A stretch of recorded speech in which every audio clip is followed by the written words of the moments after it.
Good afternoon and a big hello, vanakkam and namaskara. I'm Nagarjun Dwakanath and you're watching SoSouth, an episode of full of South stories. And if it's making news in the South and this is your destination, India Today, SoSouth, and joining me today are my colleagues across all the southern states of India. Sagai Raj from Bengaluru, Pramod Madhav and Anaga Keshav from Chennai, Apurva Jayachandran from Vijayawada, Abdul Bashir from Hyderabad. Let's listen into what my colleagues are bringing us today in terms of headlines and the stories. I am Sagai Raj. The top story in Bengaluru is the Congress rift, a rift between K.N. Rajana and D.K. Shivakumar. Expelled minister and Congress MLA Rajana accusing D.K. Shivakumar of conspiring behind him against his expulsion. Whereas D.K. Shivakumar camp has alleged that he has already in talks with BJP and he might quit anytime now and is unnecessarily targeting the senior leaders within the Congress. A public servant in Dindivanam hailing from Dalit community was made to fall at the feet of a DMK Councillor Ramya Raja only because he allegedly took some time to fetch the documents that she had asked him to bring, raising a lot of questions about the way in which this elitist mentality really persists in today's bureaucracy. All this and more in the upcoming bulletin. I'm Apurva Jayachandran bringing you the latest from the state of Andhra Pradesh. Andhra Pradesh Chief Minister Nara Chandrababu Naidu has challenged YSRCP MLAs to question him in the State Assembly, demanding that he is open for a debate.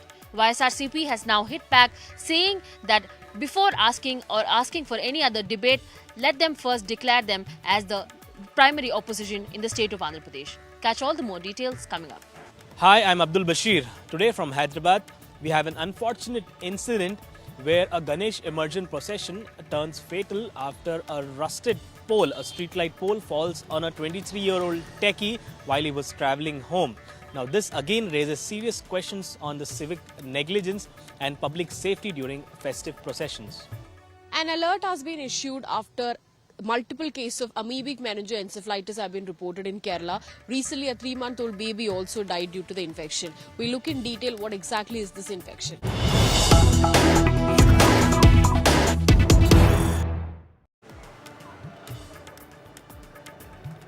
Breaking news coming in from Bengaluru here at a Ganesh Utsav celebrations near the National College ground in Bengaluru. 24 hours back, Deputy Chief Minister D.K. Shivakumar was felicitated by the organizers. But the chief guest, when being felicitated, the crowd started chanting the Prime Minister's name. The crowd went Modi, Modi, and D.K. Shivakumar, while he was being felicitated, took the mic and said, when you all chant Modi name, Modi chants my name. Modi says DK, DK. Rather bizarre comment coming in from the Deputy Chief Minister of Karnataka. Listening to what D.K. Shivakumar had to say. ಬಹಳ ಸಂತೋಷ ಮೋದಿ ಮೋದಿ ಅಂತ ಕಿರ್ತಾ ಇದೀರಿ. ನಿಮ್ ಮೋದಿ ಕೇಳಿ, ನಿಮ್ ಮೋದಿ ಅವ್ರು ಕೇಳಿ, ಅವರು DK DK DK ಅಂತ ಹೇಳ್ತಾರೆ. ಬಹಳ ಸಂತೋಷ ಮೋದಿ ಮೋದಿ ಅಂತ ಕಿರ್ತಾ ಇದೀರಿ. ನಿಮ್ ಮೋದಿ ಕೇಳಿ, ನಿಮ್ ಮೋದಿ ಅವ್ರು ಕೇಳಿ, ಅವರು ಡಿಕೆ ಡಿಕೆ ಡಿಕೆ ಅಂತ ಹೇಳ್ತಾರೆ. See, Modi is the world topmost leader. Not only India, not only Indians, even the world people, wherever Modi goes to abroad, you see in the news hotline how the people welcomed Narendra Modi ji in their respective country. So obviously when D.K. Shivakumar enters one stage where the gathering people, they applauded about Narendra Modi ji. So then he replied, even Modi is telling that DK, DK. So it's a very low grade statement. Joining me now is Sagai Raj for more updates. Sagai, since last 1 month, D.K. Shivakumar has been in the news. One for the Dasara comment, one for the RSS anthem, and now when he was being felicitated said that Modi chants my name. How does one decipher this? What does one make out of this?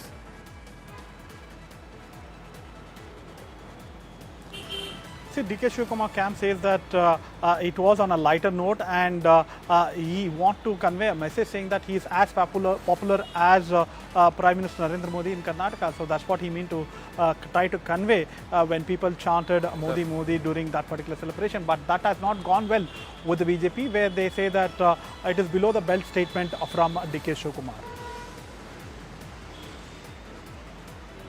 Well, the DK Shivakumar camp is brushing it away, saying that DK is also as popular as Modi. And thank you, Sagai Raj, and request you to be with me for the next story as well. And next story coming in from Karnataka, once again, it's Congress versus the Congress. The rivalry between leaders from both Siddaramaiah camp and DK Shivakumar camp within the Karnataka Congress is escalating. The Karnataka Congress MLA HC Balakrishna from Magdi constituency has claimed that the former minister K. Rajanna is planning to jump ship and join the BJP. He said that the rift between has become public and criticized the Congress party for its failure of vote in addressing vote chori allegations. According to Balakrishna, Rajanna had alleged that one foot out of the party, and if the Congress weren't in power, he would have quit by now and joined the BJP party. In the latest flashpoint, Rajanna's son Rajendra has hit back against Balakrishna, claiming that he himself is a part of the group that might switch parties. Rajendra added that some people have the habit of speaking without thinking. Let's listen into what Rajanna earlier had said. Rajanna ಅವರು ಅವ್ರ ಮಂತ್ರಿ ಆಗಿದ್ದಾಗ ಅವ್ರು ಯಾವ ರೀತಿ ನಡ್ಕೊಂಡ್ರು ಅಂತೇಳಿ ಅದು ಜಗಜ್ಜಾಹಿರವಾಗಿರ್ತಕ್ಕಂಥದ್ದು. ಅವ್ರ ಭಾಷೆಗಳು ಯಾವ ರೀತಿ ಇತ್ತು, ಅವ್ರ ನಡವಳಿಕೆಗಳು ಯಾವ ರೀತಿ ಇತ್ತು ಅಂತಕ್ಕಂಥದ್ದು. ಈಗ ಮಾತು ಮನೆ ಕೆಡಿಸ್ತು, ತೂತು ಒಲೆ ಕೆಡಿಸ್ತು ಅಂತ ಗಾದೆ ಇಲ್ಲ. ಹಂಗೆ ಅವ್ರ ಮಾತಿನಿಂದ ಅವ್ರು ಕೆಟ್ಟಿರ್ತಕ್ಕಂಥದ್ದೇ ವಿನ ಬೇರೆ ಯಾರ ಷಡ್ಯಂತ್ರನೂ ಇದರಿಂದ ಇಲ್ಲ. ಈಗೇನು ಮಾಡಕ್ಕೆ ಹೊಂಟವ್ರೆ ನನಗೆ ಗೊತ್ತಿರಂಗೆ ಅವ್ರು ಬೇರೆ ಪಕ್ಷಕ್ಕೆ ಹೋಗಿ ಹೊಂಟವ್ರೆ. ರಾಜಣ್ಣ BJP ಪಕ್ಷಕ್ಕೆ ಈಗಾಗಲೇ ಅರ್ಜಿ ಹಾಕ್ಕೊಂಡವ್ರೆ, ಹೊರಡಕ್ಕೆ ಹೊಂಟವ್ರೆ. ನಮ್ಮ ಮೇಲೆ ಗೂಬೆ ಕುಂಡಿಸ್ಬೇಕು, ನಮ್ಮ ನಾಯಕರ ಮೇಲೆ ಗೂಬೆ ಕುಂಡಿಸ್ಬೇಕು. ಇದು ನಮ್ಮ ನಾಯಕರ ಷಡ್ಯಂತ್ರ ಇಲ್ಲವೇ ಇಲ್ಲ ಇದರಲ್ಲಿ. ಇದು ಹೈಕಮಾಂಡ್ ನೇರವಾಗಿ ಇಂಟರ್ಫಿಯರ್ ಆಗಿ ಹೈಕಮಾಂಡ್ ವಿರುದ್ಧ ಇವರು ಆಡಿರ್ತಕ್ಕಂಥ ಮಾತುಗಳಿಂದ ಅವ್ರನ್ನ ವಜಾ ಮಾಡಿರ್ತಕ್ಕಂಥದ್ದು. ಬೇಕು ಅಂತೇಳಿ ನಮ್ಮ ಪಕ್ಷದ ಮೇಲೆ ಗೂಬೆ ಕುಂಡಿಸಿ ನಾವು ಆಚೆ ಹೋಗ್ಬೇಕು ಅಂತಕ್ಕಂಥದ್ದಕ್ಕೆ ಇದೊಂದು ಪಿತೂರಿ ನಡೀತಾ ಇದೆ. ನಡೆಸಲಿ. ಸೆಪ್ಟೆಂಬರ್ ಆದಮೇಲೆ ಕ್ರಾಂತಿ. ಆ ಕ್ರಾಂತಿ ಏನಂದರೆ ಇವ್ರುಗಳೆಲ್ಲ BJPಗೆ ಹೋಗ್ಬೋದು. ಯಾರು ನಮ್ಮ ಮೇಲೆ ಆಪಾದನೆ ಮಾಡ್ತಿದ್ದಾರೆ, ರಾಜಣ್ಣವ್ರ ಮೇಲೆ ಮಾಡ್ತಿದ್ದಾರೆ, ನಾಳೆ ಬೆಳಿಗ್ಗೆ ಇವರೇ BJPಗೆ ಹೋದರೆ ಆಶ್ಚರ್ಯನೂ ಪಡೋಂಗಿಲ್ಲ. ಅದೇ ಮಾತನ್ನು BJP ಹಿರಿಯ ಶಾಸಕರು ಯತ್ನಾಳ್ ಮಾತಾಡಿದ್ದಾರೆ. 60-65 ಜನ ನಾನು ಕರ್ಕೊಂಬರ್ತೀನಿ, BJPಗೆ ಬರ್ತೀನಿ ಅಂತ ಮಾತನ್ನು ಯತ್ನಾಳ್ ಅವರು ಆಗಲೇ ಮಾತಾಡಿದ್ದಾರೆ. ಸೊ ಆ ಥರ ಏನಾದರೂ ನಮ್ಮ ರಾಜ್ಯದಲ್ಲಿ ಬೆಳವಣಿಗೆ ನಡೆದು ಸೆಪ್ಟೆಂಬರ್ ಕ್ರಾಂತಿ ಅಂತ ಏನು ರಾಜಣ್ಣವ್ರು ಹೇಳ್ತಾ ಇದ್ದಾರೆ, ಅದು ಸೆಪ್ಟೆಂಬರ್ ಕ್ರಾಂತಿ ಇದೇ ಇರ್ಬೋದು. ಸೆಪ್ಟೆಂಬರಲ್ಲಿ ಮಾಡ್ರಪ್ಪ ಬ್ರೈನ್ ಮ್ಯಾಪಿಂಗ್. ಯಾರ್ಯಾರನ್ನ ಮಾಡಿದ್ರೆ ಇವೆಲ್ಲ ಮುಖಂಡರುಗಳನ್ನ ಯಾರ್ಯಾರ ಜೊತೆ ಮಾತಾಡ್ತಿದ್ದಾರೆ, ಯಾರ್ಯಾರ ಜೊತೆ ಲಿಂಕಲ್ಲಿದ್ದಾರೆ. ಸೆಪ್ಟೆಂಬರಲ್ಲಿ ಏನು ಇಲ್ಲಿ ಬಂತಲ್ಲ ಸೆಪ್ಟೆಂಬರಿಗೆ, ಇದು ಆಗ್ತಿದ್ದಂಗೆ ಗೊತ್ತಾಗುತ್ತಲ್ಲ ಕ್ರಾಂತಿ. Both Balakrishna and Rajendra give out their statements, but what exactly happened? Why did the leaders start fighting against each other? Let's listen into Rajanna's bite or the statement which the controversy erupted because of this. Listen in. ಈ voter list ಎಲ್ಲ ಯಾವ ಕಾಲದಲ್ಲಿ ಮಾಡಿದ್ದು? ನಮ್ಮದೇ ಸರ್ಕಾರ ಇರೋವಾಗ ಮಾಡಿರೋದು. ಅವಾಗೆಲ್ಲ ಏನು ಕಣ್ಮುಚ್ಕೊಂಡು ಕೂತಿರ್ತಾರೆ ಎಲ್ಲರೂ. ಈ ಅಕ್ರಮಗಳು ನಡೆದಿರೋದು ಸತ್ಯ, ಅದರಲ್ಲೇನು ಯಾವುದೇ ಏನು ಸುಳ್ಳೇನಿಲ್ಲ. ಆದರೆ ಅಕ್ರಮಗಳನ್ನು ನಮ್ಮ ಕಣ್ಮುಂದೆನೇ ನಡೆದಿದ್ದಾವಲ್ಲ, ಅದು ನಮಗೆ ಅವಮಾನ ಆಗಬೇಕು. ಅವರು ಡ್ರಾಫ್ಟ್ ಎಲೆಕ್ಟ್ರಲ್ ರೋಲ್ಸನ್ನು ಪಬ್ಲಿಷ್ ಮಾಡಿದಾಗ ನಾವು ಅಬ್ಜೆಕ್ಷನ್ ಆಗಬೇಕಾಗಿದೆ, ಅದು ನಮ್ಮದು ಜವಾಬ್ದಾರಿ ಇರ್ತದೆ. ಅವಾಗೆಲ್ಲ ಸುಮ್ಮನಿದ್ದು ಈಗ ನಾವು ಹೇಳ್ತಾ ಇದ್ದೀವಿ. Joining me, Sagai Raj, live from Bengaluru. Sagai, is this a message from DK Shivakumar camp to Rajanna saying that you overstepped your line and now you have to face the brunt of it? What exactly is happening within the Karnataka Congress? It is an open secret, and we know very well that Rajanna is one of those motor mouth in Karnataka Congress party, and is not someone new for these kind of controversial statement. But this time the High Command has taken cognizance of it, because the Congress were protesting against BJP government inside as well as outside the parliament. When he made this kind of controversial statement, it was embarrassing for the party, and KC Venugopal have escalated the issue, and thereafter there were instructions which was being given from the High Command to expel him from the cabinet. However, Rajanna still believes that it is a conspiracy of D.K. Shivakumar, and now it is in the open, and it is a public spat between two camps where they are slamming at each other, where D.K. Shivakumar camp has alleged that he is in talks with the BJP leaders and he might jump the ship anytime now. Thank you, Sagai Raj. Request you to stay back with me for the next story and breaking news coming in from Karnataka.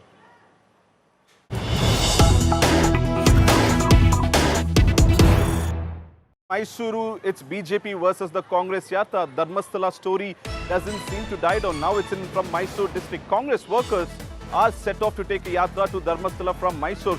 This Yatra is led by the Congress MLA Harish Gowda, who is a sitting MLA from the Mysore constituency, Mysore district as well. The Yatra is aimed at condemning the propaganda going on in Dharmasthala. Recently, remember, the BJP had taken Dharmasthala Chalo Yatra and saved Dharmasthala Yatra, and now it's the time for the Congress legislators to take up the Yatra, starting off from the Mysore district. Harish Gowda, a sitting legislator from the same district, has kicked off this Yatra, condemning the propaganda that is happening against Dharmasthala. Let's join Sagai Raj for more on this. Sagai Raj, it's Yatra versus Yatra in terms of Dharmasthala. What is the Congress MLA seeking? In fact, it's the same government which formed the SIT to probe. Now, what is the demand of Harish Gowda or the Congress MLA? If you notice, the Congress slammed the BJP, stating that they are trying to take political mileage out of the Yatra which was being called, where they called Dharmasthala Chalo. And now, in a counter protest, if you notice, Harish Gowda from Congress party has also announced that he will take on a Yatra again, supporting Dharmasthala. It's something similar to the lines of the BJP, where he says that they will take out a Yatra and go ahead and express their solidarity with the temple. However, this particular act might not go well with the Congress, because Congress has said that we should not try to politicize the issue, and there is an investigation which is actually proving that there were conspiracy behind Dharmasthala. But everything will come out only once the investigation gets over. But he has jumped in, and now he has the Harish Gowda has come in forward and said that he will also take out a Yatra in support of Dharmasthala temple. Thank you, Sagar Raj. In fact, the Dharmasthala story seems to not die down at all. Most likely, the number of Congress MLAs taking up this Dharmasthala Yatra will increase as the day passes. Today, it is just from Mysore district. Most likely, it would increase as the days passes by also. And for the next story, I'm handing it over to Sagai Raj from Karnataka. Madhu, ready?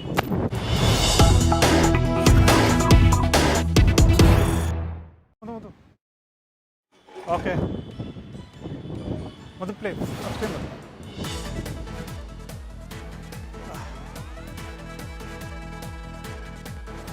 A shock.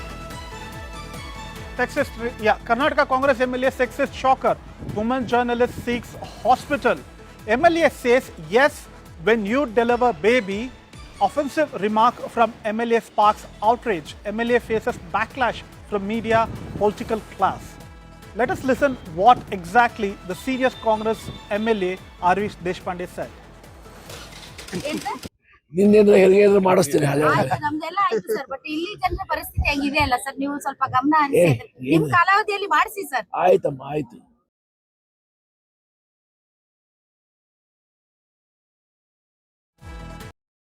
ಏನ್ sir? ನಿನ್ನೆಂದ್ರೆ ಹೆರಿಗೆ ಮಾಡಿಸ್ತೀನಿ ನಮ್ದೆಲ್ಲ ಆಯ್ತು sir, but ಇಲ್ಲಿ ಜನರ ಪರಿಸ್ಥಿತಿ ಹೆಂಗಿದೆ ಅಲ್ಲ ಸರ್, ನೀವು ಸ್ವಲ್ಪ ಗಮನ ಹರಿಸಿ ನಿಮ್ ಕಾಲಾವಧಿಯಲ್ಲಿ ಮಾಡಿಸಿ ಸರ್. ಆಯ್ತಮ್ಮ, ಆಯ್ತು. ಏನ್ ಸರ್? ನಿನ್ನೆಂದ್ರೆ ಹೆರಿಗೆ ಮಾಡಿಸ್ತೀನಿ ನಮ್ದೆಲ್ಲ ಆಯ್ತು ಸರ್, ಬಟ್ ಇಲ್ಲಿ ಜನರ ಪರಿಸ್ಥಿತಿ ಹೆಂಗಿದೆ ಅಲ್ಲ ಸರ್, ನೀವು ಸ್ವಲ್ಪ ಗಮನ ಹರಿಸಿ ನಿಮ್ ಕಾಲಾವಧಿಯಲ್ಲಿ ಮಾಡಿಸಿ ಸರ್. ನಮ್ದೆಲ್ಲ ನಿನ್ನೆಂದ್ರೆ ಹೆರಿಗೆ ಮಾಡಿಸ್ತೀನಿ ನಮ್ದೆಲ್ಲ ಆಯ್ತು ಸರ್, ಬಟ್ ಇಲ್ಲಿ ಜನರ ಪರಿಸ್ಥಿತಿ ಹೆಂಗಿದೆ ಅಲ್ಲ ಸರ್, ನೀವು ಸ್ವಲ್ಪ ಗಮನ ಹರಿಸಿ ನಿಮ್ ಕಾಲಾವಧಿಯಲ್ಲಿ ಮಾಡಿಸಿ ಸರ್. ಆಯ್ತಮ್ಮ, ಆಯ್ತು. ನಿನ್ನೆಂದ್ರೆ ಹೆರಿಗೆ ಮಾಡಿಸ್ತೀನಿ ನಮ್ದೆಲ್ಲ ಆಯ್ತು ಸರ್, ಬಟ್ ಇಲ್ಲಿ ಜನರ ಪರಿಸ್ಥಿತಿ ಹೆಂಗಿದೆ ಅಲ್ಲ ಸರ್, ನೀವು ಸ್ವಲ್ಪ ಗಮನ ಹರಿಸಿ ನಿಮ್ ಕಾಲಾವಧಿಯಲ್ಲಿ ಮಾಡಿಸಿ ಸರ್. ಆಯ್ತಮ್ಮ, ಆಯ್ತು. ನಿನ್ನೆಂದ್ರೆ ಹೆರಿಗೆ ಮಾಡಿಸ್ತೀನಿ. ಆಯ್ತು, ನಮ್ದೆಲ್ಲ ಆಯ್ತು ಸರ್. ಬಟ್ ಇಲ್ಲಿ ಜನರ ಪರಿಸ್ಥಿತಿ ಹೆಂಗಿದೆ ಅಲ್ಲ ಸರ್, ನೀವು ಸ್ವಲ್ಪ ಗಮನ ಹರಿಸಿ. ನಿಮ್ ಕಾಲಾವಧಿಯಲ್ಲಿ ಮಾಡಿಸಿ ಸರ್. ಆಯ್ತು, ನಿನ್ನೆಂದ್ರೆ ಹೆರಿಗೆ ಮಾಡಿಸ್ತೀನಿ. ಆಯ್ತು, ನಮ್ದೆಲ್ಲ ಆಯ್ತು ಸರ್. ಬಟ್ ಇಲ್ಲಿ ಜನರ ಪರಿಸ್ಥಿತಿ ಹೆಂಗಿದೆ ಅಲ್ಲ ಸರ್, ನೀವು ಸ್ವಲ್ಪ ಗಮನ ಹರಿಸಿ. ನಿಮ್ ಕಾಲಾವಧಿಯಲ್ಲಿ ಮಾಡಿಸಿ ಸರ್. ಆಯ್ತಮ್ಮ, ಆಯ್ತು, ನಿನ್ನೆಂದ್ರೆ ಹೆರಿಗೆ ಮಾಡಿಸ್ತೀನಿ.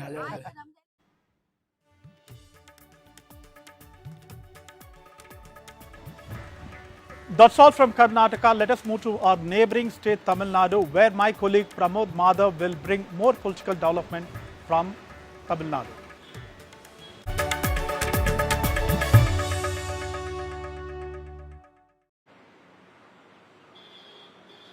Thank you, Sagai. And from the state of Tamil Nadu, the political weather is intensifying with just months for the elections. And right now, another issue related to hydrocarbon has once again cropped up. In 2019, during the elections, there was an issue in Thanjavur called as Neduvasal, where there were major protests against fracking and methane extraction. The same kind of issue has now once again cropped up, but this time it is Edappadi K Palaniswamy, the opposition leader, who has raised the issue, where he is citing that the government, the state government, DMK, has promised that no hydrocarbon extraction will be allowed in any manner. However, issue has started in Ramanathapuram district, where the equipments for such hydrocarbon extraction was brought in for testing, and the farmers have protested. In fact, the farmers were also seen standing atop of such machines, protesting and not allowing any kind of work over there. And this is where Edappadi K Palaniswamy claims that DMK government has betrayed the farmers of Tamil Nadu, and he is raising allegation against the minister responsible. Here's what he had to say. இன்றைக்கு திராவிட முன்னேற்ற கழக அமைச்சரவை வைக்கின்ற திரு தங்கம் தென்னரசு அவர்கள் ஒருபோதும் hydro carbon திட்டம் தமிழகத்திலே வருவதற்கு அனுமதிக்க மாட்டோம் என்று பத்திரிகையின் வாயிலாக செய்தி வெளியிட்டுவிட்டு நேற்றைய தினம் அந்த பணி அங்கே துவங்கின்றது ராமநாதபுரம் மாவட்டத்திலே. எண்ணி பாருங்கள், விவசாயிகளை இந்த அரசு எந்த அளவுக்கு வஞ்சித்துக் கொண்டு என்பதை எண்ணி பார்க்க வேண்டும்.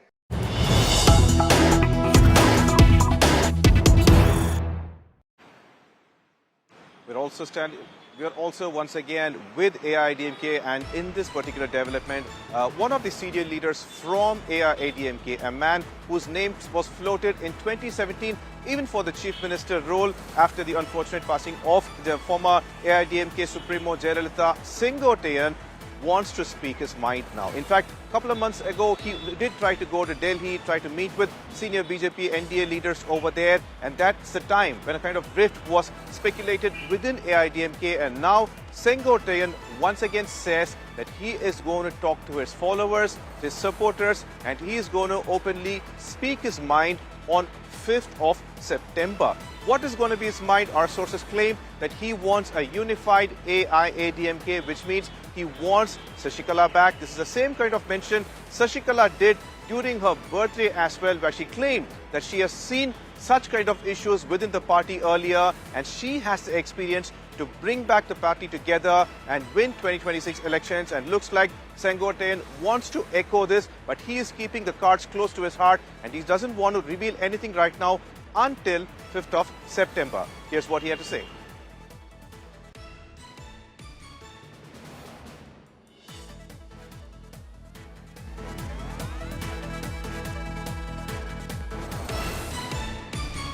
தெளிவாக சொல்லிடுறேன். என்னுடைய கருத்துக்களை தொண்டர்கள் கருத்து பிரதிபலிக்க போகிறோம், அவ்வளோதான், வேற ஒன்றும் இல்லை. இல்லை, நம்ம என்னுடைய கருத்து பிரதிபலிக்க போகிறோன்னே தவிர அதுக்காக இவங்க வரும் அவங்க வரும் இல்லை. அங்கே பேசிக்கலாம். இன்னைக்கு 5ஆம் தேதி சந்திக்கிறேங்க, அப்புறம் அதுக்கப்புறம் சொல்கிறேன். கட்சி ஆஃபீஸில் தான். கட்சி ஆஃபீஸில் தாங்க. ஆமாம். மூத்த நிர்வாகி சார் ஒரு 10,000 பேர் தான் திரட்டுறதா சொல்லியிருக்காங்களே சார், அந்த மாதிரி எப்படி இல்லை. நான் பேசுகிறேன்னு மட்டும் தான் சொல்லியிருக்கேன் தவிர எவ்வளோ பேர் வருவாங்க என்கிறது எனக்கு தெரியாது. பிரிப்பட்டையும் வருவாங்க, அது யாரும் இந்த செய்தி தெரிஞ்சுட்டு. நேற்று நான் யாரையும் கூப்பிட நீங்கள் தெரிஞ்சுக்க நினைக்கிறேன். இங்கே தான் இருந்தேன், யாரையும் வான்னு கூட சொல்ல. இல்லை வந்தாங்க, ஒரு 1000-500 பேர் வந்தாங்க. அது அவங்களா பாண்டினிஸாக வருது. நாம் ஒன்றும் ஒருத்தரையும் கூப்பிட்டு அழைச்சிக்கலைங்க. நான் எப்படின்னாங்க உங்களுக்கு தெளிவாக சொல்லிடுறேன். என்னுடைய கருத்துக்களை தொண்டர்கள் கருத்து பிரதிபலிக்க போகிறோம், அவ்வளோதான், வேற ஒன்றும் இல்லை. இல்லை, நம்ம என்னுடைய கருத்து பிரதிபலிக்க போகிறோன்னே தவிர அதுக்காக இவங்க வரும் அவங்க வரும் இல்லை. அங்கே பேசிக்கலாம். இன்னைக்கு 5ஆம் தேதி சந்திக்கிறேங்க, அப்புறம் அதுக்கப்புறம் சொல்கிறேன். கட்சி ஆஃபீஸில் தான். கட்சி ஆஃபீஸில் தாங்க. ஆமாம். மூத்த நிர்வாகி சார் ஒரு 10,000 பேர் தான் திரட்டுறதா சொல்லியிருக்காங்களே சார், அந்த மாதிரி எப்படி இல்லை. நான் பேசுகிறேன்னு மட்டும் தான் சொல்லியிருக்கேன் தவிர எவ்வளோ பேர் வருவாங்க என்கிறது எனக்கு தெரியாது. பிரிப்பட்டையும் வருவாங்க, அது யாரும் இந்த செய்தி தெரிஞ்சுட்டு. நேற்று நான் யாரையும் கூப்பிட நீங்கள் தெரிஞ்சுக்க நினைக்கிறேன். இங்கே தான் இருந்தேன், யாரையும் வான்னு கூட சொல்ல இல்லை வந்தாங்க ஒரு 10-500 பேர் வந்தாங்க. அது வந்து அவங்களா ஸ்பான்டேனியஸாக வருது. நாம் ஒன்றும் ஒருத்தரை கூப்பிட்டு அழைச்சிக்கலைங்க.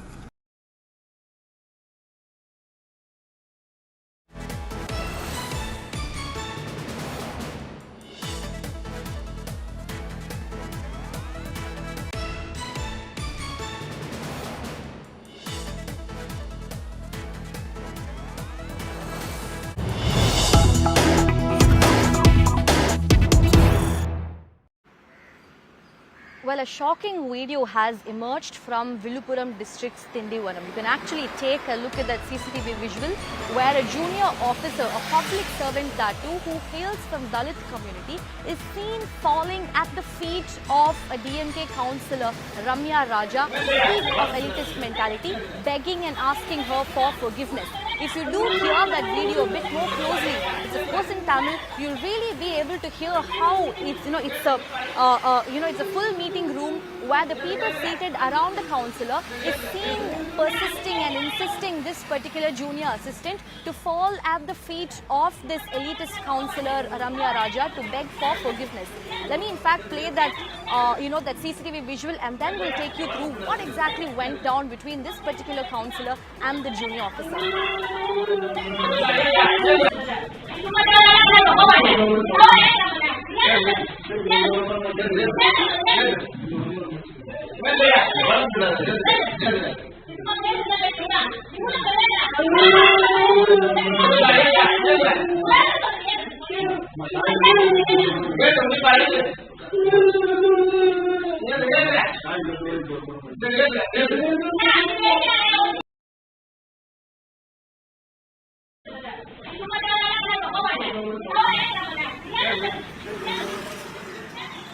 Well, in fact, this particular video has raised questions about the kind of elitist mentality and caste discrimination that still persists in today's bureaucracy.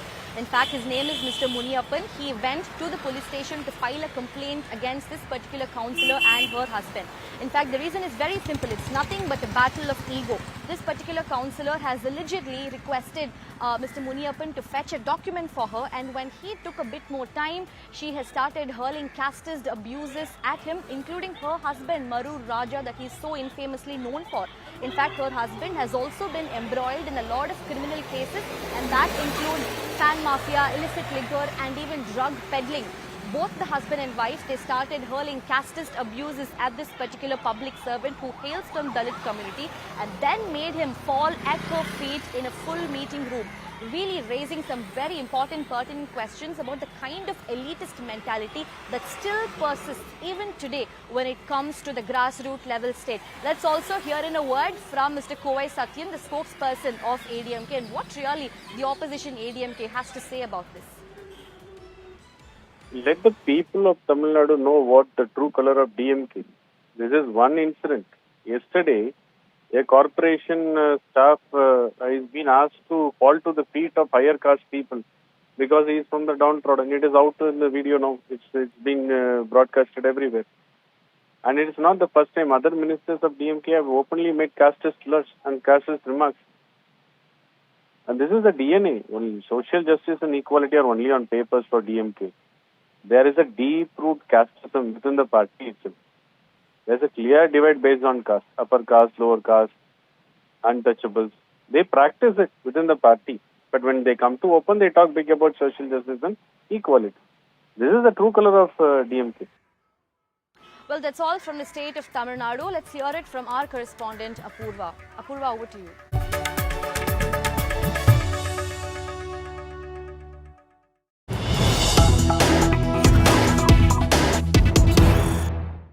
Andhra Pradesh, there's an important battle that is going on between the TDP and the YSRCP.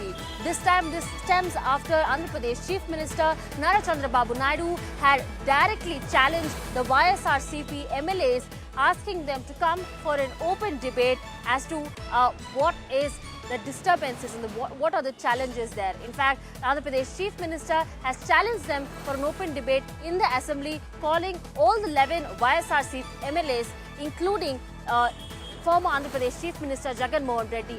In fact, Andhra Pradesh Chief Minister Naidu has also gone on and asked that they come for the assembly during the sessions, which we've seen is the case where most of the MLAs have failed to do so in the past. Listening to what Mr. Naidu has to say. Andhra Pradesh is having very good advantage. Very short distance, I can lay the railway line. Then it will be connected throughout the country. That is the biggest advantage, either national highway network or rail network or civil aviation, air connectivity. We can make it immediately with less efforts, less cost.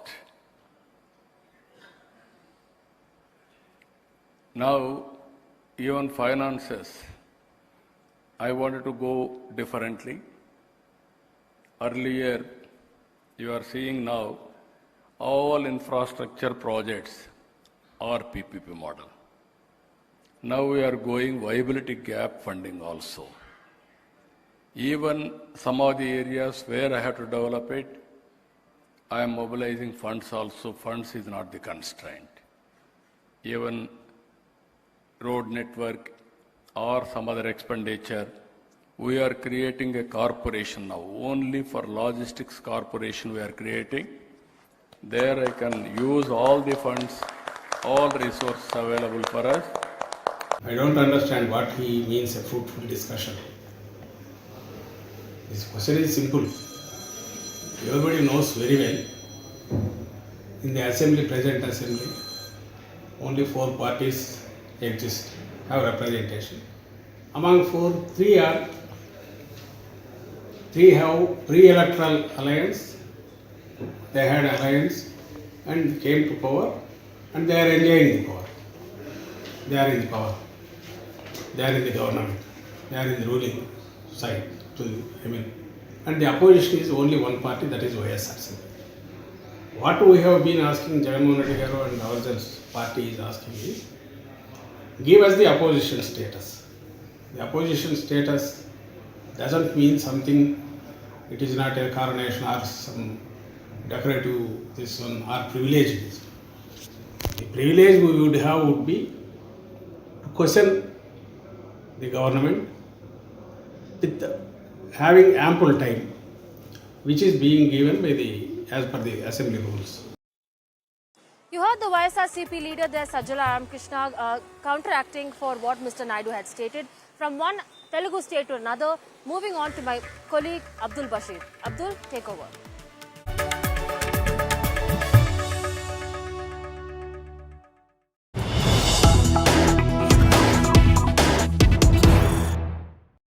Well, from Telangana, we have 2 stories. One is a very unfortunate incident raising questions over the civic negligence and the festive preparations by the authorities.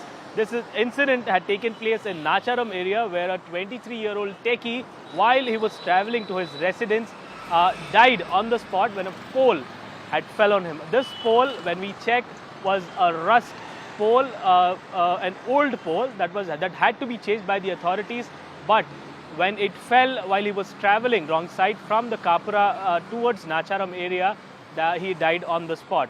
Now here the family alleges that civic negligence is the reason for this particular issue, but the authorities claim that a Ganesh Nimorjan idol which was passing from VST colony towards Kapura came in contact with a wire, electric wire, which led to falling of 2 poles, one of which had hit Satvik and he had died on the spot. Now when we checked, when we have reached the area, we could find that several wires here in this area can be seen dangling around. We are right outside the Nacharam police station, where you can see at a very contactable distance, wires are dangling from high tension wire. This is a very big risk, and at a time when we have rains and also the festive processions going on, this is the situation in this particular area when it comes to the civic responsibility to clear the unnecessary or unused or inactive wires which are dangling here. So in the past 10 to 12 days, we have seen how in Ramantapur, 6 people have died on the spot during the Janmashtami celebrations, and then the next day 2 people died in Sarunagar due to electrocution. So now the authorities have to seriously consider the civic responsibility, where these wires, the major reason for the electrocution, have to be, there must be a solution to this. Let's listen to what the visuals that are coming in.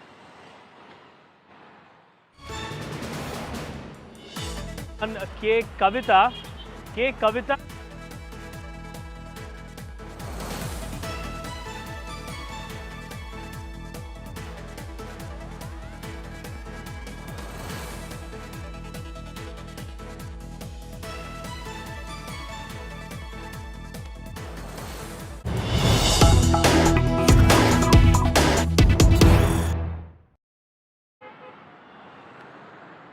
Well, a major announcement by MLC K Kavitha, where she has clearly stated that she is resigning from the party and also her membership to the Legislative Council. Now, this comes after the big political turmoil that have taken place in the BRS party, where yesterday the BRS party's chief K Chandrasekhar Rao had given us a letter suspending K Kavitha for her anti-party activities.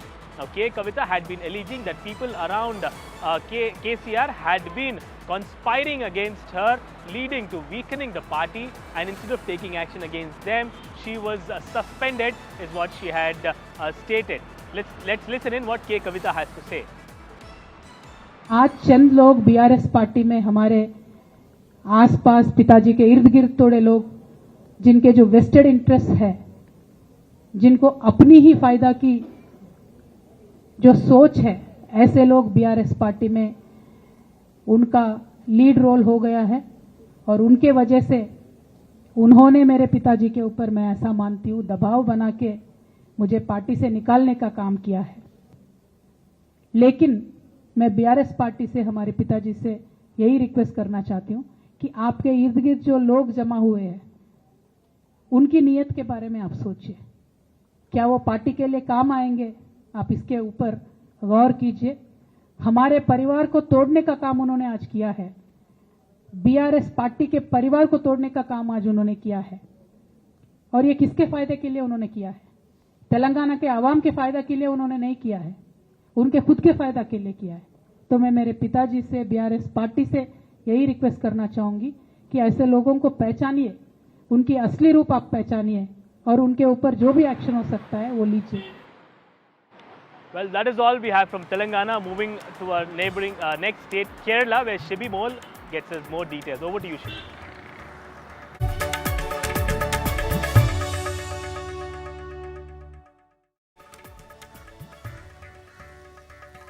Thank you, Abdul. Well, an alert has been issued in Kerala after growing cases of amoebic meningoencephalitis have been reported in the state. As of now, there are 22 active cases in the state, and this year alone, we have reported around 42 cases of amoebic meningoencephalitis. But what is concerning is that in the last 1 month, that's August alone, we have had 3 deaths reported, including a 3-month-old baby who lost its life due to amoebic meningoencephalitis. Now, the doctors have said that, the mortality rate is really high for this disease, but how did a 3-month-old baby get infected? Because how it spreads is when you take bath in a water, in stagnated water. So how did a 3-month-old baby get infected with amoebic meningoencephalitis is the question. Health experts say that the baby might have come in contact with well water or maybe some ritual water that might have caused this infection. They are investigating into how did the baby get infected, because in most other cases they got infected when they took bath in stagnated water. Now, what exactly is amoebic meningoencephalitis? How do you get infected? It is caused by a deadly brain infection called Naegleria fowleri. And how do you get infected? When you take bath in stagnated water, this amoeba that's present in this water enters your nose and then enters your brain and gets infected. Now, the symptoms include fever, vomiting, nausea. You will have difficulty in turning your neck and also focusing on light. Now, these are the main symptoms. The symptoms start showing after 5 days of infection. The mortality rate stands around 97%, though though Kerala has reported around 82 cases since the last 2 years, since the first case of amoebic meningoencephalitis was reported in the state, one positive thing the state says is that the mortality rate in the state stands at 22%. Now, that's a big positive is what the health department is saying. Health Minister Veena George said a campaign has been launched to clean all the stagnant water, well water and all the pools here in the state so that the infection does not spread more because it's extremely deadly. And also Chief Minister Pinarayi Vijayan called for a high-level meeting to discuss what can be done to stop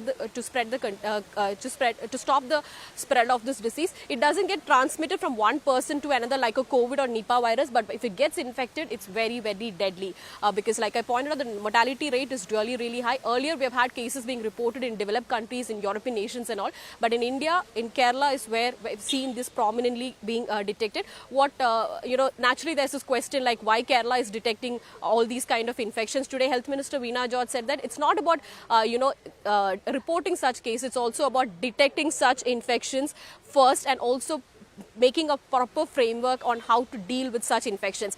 There are 22 active cases right now in the state and 3 deaths reported in August alone this year. That's all we have from the Kerala segment. Back to Nagarjun. Stand by. Thank you, Shivi. And the next story is for all the Apple fans here in Karnataka and Bengaluru.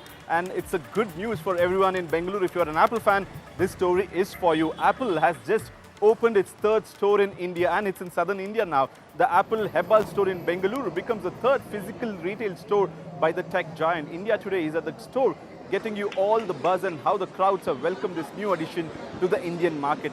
Listening to the ground report, my colleague has filed. Apple again has a massive footprint globally, but India being an integral part of Apple's plans for retail and also online services, this kind of just works for all of the people who want to experience Apple products. And yes, their online footprint, when people usually buy Apple, they usually go to these third-party retail platforms, and also there is very little window of understanding what you would get in an Apple product until and unless you physically go to an Apple store and then try an Apple product. And this is where the difference lies. You go online, the experience is not there, but when you are at the physical store, you can actually feel the aesthetics and you can get the information about all that is Apple offering. So in terms of a walkthrough, each and every Apple product that you would want to know. For example, if you want in the audio department, you could also get the AirPods Max and also the AirPods right here. You want anything in terms of experience, if you want anything maybe in the iPad lineup, there is also a section for iPads. The iPad Pro with the latest M4 is also available. So that's it. It's all about the portfolio that Apple has. You get each and every product right here.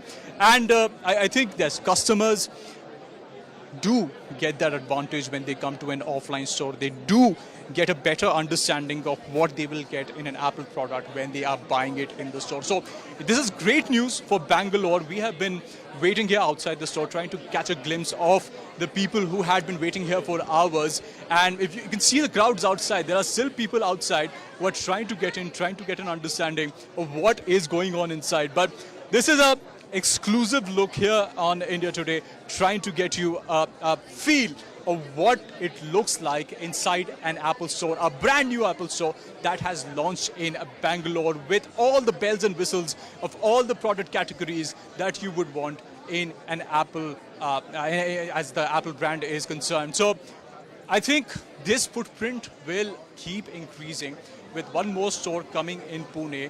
This is a highlight. This is just like a glimpse of what Apple has planned for India. Because remember, the customer base in India is massive. It's one of the largest markets for Apple, and with more physical presence, with more retail stores coming up, this can not only enhance the consumer's experience, but it will also give Apple that benefit that when customers get to feel the products for themselves, it just adds to the value, it just adds to the experience. So this was a quick walk around. We got you a couple of reactions from the consumers of what they feel about the new Apple stores. But again, like I said before, this is all about experience, and with a new store coming up soon in India, I think Apple consumers would definitely be looking forward to this. This is Cyrus John for India Today right here in Bangalore at the new Apple store. In Apple Store, what I feel is I can walk into an Apple Store, experience products firsthand, play with them. All colors are available. Even if I have to select a case, I have all the colors of iPhones available there, and the cases have been snapped onto it. So it becomes much more easy as an experience. So that's the reason I always say it's not the product, it's the experience which they sell. You can get a hands-on feel here once you come into the store, and you can ask the customer service also, so they can advise you with what is better for you to do. All right, with that we come to an end of this episode of SoSouth. Thanking my colleagues Apurva Jayachandran, Abdul Bashir, Shivi Mol, Sagai Raj, Anga Keshav and Pramod Raj today, bringing us all the stories that matter to you from the South. Until then, keep watching India Today for more updates.